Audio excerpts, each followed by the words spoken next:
विक्रमादित्य ने बेताल को अपने कंधे पर लादा और आगे बढ़ने लगे। सफर लंबा था, इसलिए बेताल ने राजा को फिर से एक नई कहानी सुनाई।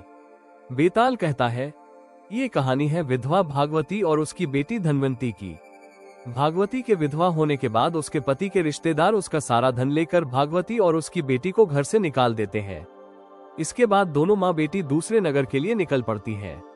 रास्ते में दोनों एक जगह आराम करने के लिए रुकती हैं तो वहाँ एक सिपाही एक चोर को बांधकर रखे रहता है। चोर को प्यास लगी होती है। वो भागवती और उसकी बेटी धनवंती से पानी पिलाने के लिए विनती करता है। पानी पीने के बाद वो माँ बेटी से सारी बातें पूछता है कि उनके साथ क्या हुआ था। सारी बातें सुनने के बाद चोर धनवंती के साथ शादी करने की इच्छा रखता है। ये सुनकर भागवती को गुस्सा आता है और वो उस सिपाही को चोर की बात बताती है। सिपाही भी चोर पर गुस्सा जाहिर करते हुए कहता है कि कुछ दिनों में तुम्हें फांसी लगेगी और तुम शादी करने की बात करते हो। ये सुनकर चोर कहता है, बहुत पाप किए हैं मैंने, अब लगता है कोई तो हो जो मरने के बाद मुझे पानी दे सके। मेरा कोई बच्चा नहीं है, मैं चैन से मर भी नहीं सकता, भूत बनकर भटकूंगा मैं। ये सब सुनने के बाद सिपाही वहां चोर को बांधकर आराम करने चला गया।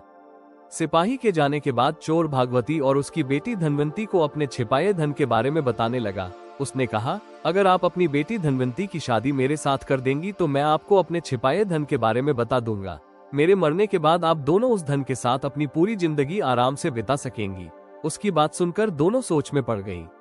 धनवंती की माँ भागवती ने चोर से पूछा, तुम ये क्यों करना चाहते हो? तो चोर ने कहा, शादी के बाद मेरा जो बच्चा होगा वो मेरे मरने के बाद पिंडदान करेगा, जिससे मुझे मुक्ति मिल जाएगी और मैं भूत नहीं बनूंगा। ये सब सुनने के बाद भागवती अपनी बेटी की शादी चोर से कराने के लिए तैयार हो जाती है। दोनों की शादी होती है और जल्द ही दोनों को एक बच्चा भी होता है। कुछ दिनों बाद चोर को फांसी लगा दी जाती है। भागवती और धनवंती काफी दुखी होते हैं। कुछ दिनों बाद भागवती को चोर की बात याद आती है कि एक गुफा में मूर्ति के सामने की जमीन के नीचे उसने खजाना छिपाकर रखा था। दोनों माँ बेटी वहां जाकर देखते हैं और जमीन खोदने लगते हैं। फिर उन्हें वहां सोना, चांदी और पैसे मिलते हैं। धनवंती फिर भी दुखी रहती है और कहती है, अगर पैसे नहीं मिलते लेकिन वो जिंदा रहते तो मुझे सब कुछ मिल जाता। भागवती बेटी को समझाते हुए बोलती है कि अगर पैसा है तो सारी खुशी मिल जाएगी। उसके बाद दोनों माँ बेटी एक नए शहर जाकर खुशी खुशी अपनी जिंदगी बिताने लगते हैं। कुछ समय बाद भागवती की सहेलियां धनवंती की शादी कराने को लेकर पूछने लगती हैं।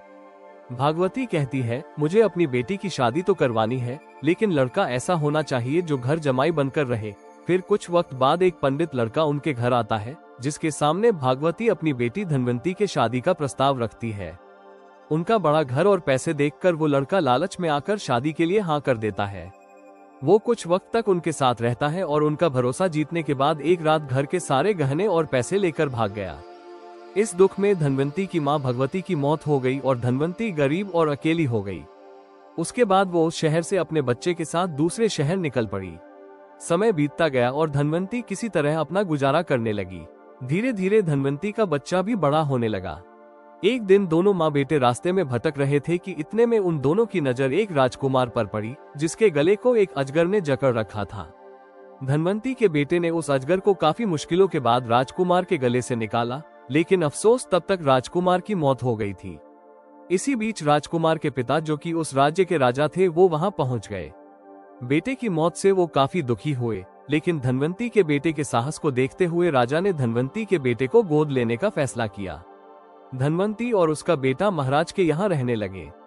धनवंती का बेटा देखते ही देखते राजमहल और राजा के सारे कार्यों को सीख गया और राजा के बेटे की जगह ले ली।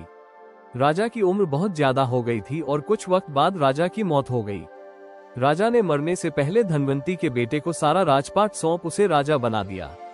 उसके बाद धनवंती ने अपने बेटे से कहा कि पिता की मौत के बाद बेटे को पिता की आत्मा की शांति के लिए श्राद्ध और पिंडदान करना होता है। ये बात सुन उसका बेटा अपनी माँ धनवंती के साथ पिंड दान करने निकल पड़ा। जब वो नदी के किनारे पहुंचा तो उसे 3 हाथ दिखाई दिए। इतनी कहानी सुनाने के बाद बेताल रुक गया और हर बार की तरह इस बार भी उसने राजा विक्रमादित्य से सवाल पूछा, बताओ राजन, उस लड़के का पिता कौन है? धनवंती का बेटा किस हाथ में पिंड देगा? इसमें एक हाथ उस चोर का है जिसके साथ धनवंती की शुरुआत में शादी हुई थी।